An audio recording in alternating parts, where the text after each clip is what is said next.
Russia wins in China with new pipelines. Sticking on our Russia-China theme, there is a new energy tie, or a deepening of the energy ties between Russia and China in this meeting of the Shanghai Cooperation Initiative, or organization as it's called. They introduced the Power of Siberia 2 pipeline, which has been long in negotiation, which has now been approved in partnership with Gazprom, and have signed a legal binding memo to construct the pipeline, and it will be going through Mongolia. So if we can go ahead and put this picture up on the screen, the Power of Siberia, where the natural gas pipeline runs between Russia and China. If you're listening to this, what we see is the original Power of Siberia 1, which sort of does kind of a hook and ladder from Irkutsk and the Kovada field, which is heavy in natural gas in southern Russia, swoops around and ends up in China through, I'm not even going to go and attempt to pronounce that name, Blagostagenstein. That's my, hybrid German Russian right there.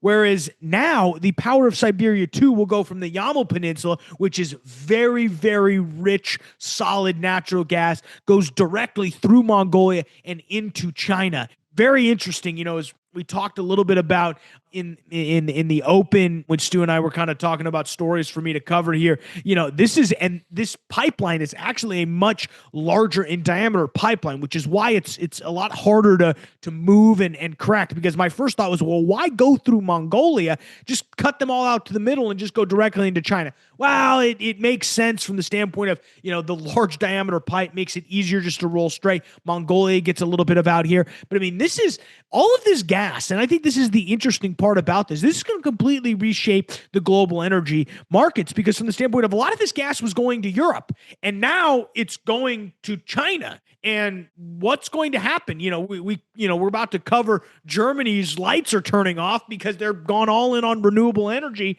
Well, the gas that could helping them keep the lights on is now being redirected through Siberia and heading down to China through this Power of Siberia 2. So I think it's for obviously for Russia and China, this is a great agreement. We knew this was probably going to get signed, but it was made official at this meeting over the last couple of days. But I think it's a disaster for Germany. And I want to roll and really the European Union at large. And I want to roll into this next one here. Germany sees bigger role for gas to keep the lights on. Guys, this is pretty unbelievable.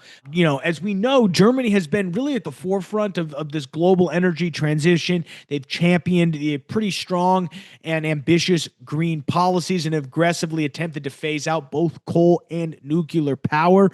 The interesting part is they're now dealing with energy shortages and growing instability in their power grid. We are now seeing natural gas emerge as a critical resource that they are continuing to need in order to help keep the lights on. It's pretty unbelievable. Their energy mix has undergone a drastic transformation over the past 2 decades. The country's energy transition, or what they call Energiewende, aimed to replace fossil fuels and nuclear power with wind and solar by 2024. Wind and solar accounted for nearly 55% of their electrical generation, while coal had dropped below 25%, and nuclear power, so dumb, that was phased out entirely in 2023. Natural gas, once a minor player, is actually now 20%. So this goes back to what Turley is talking about from Turley's Law. Okay. As we increase renewable use, we also have to increase natural gas because of the intermittencies of this stuff. So it's pretty unbelievable. It's very, in terms of this achieving net zero, it's probably not going to happen. And it's not that it's probably not going to, it's not going to happen unless you consider natural gas a net zero, which I don't think most people do. So we do. I love natural gas, but I don't think people in Germany are going to get that. So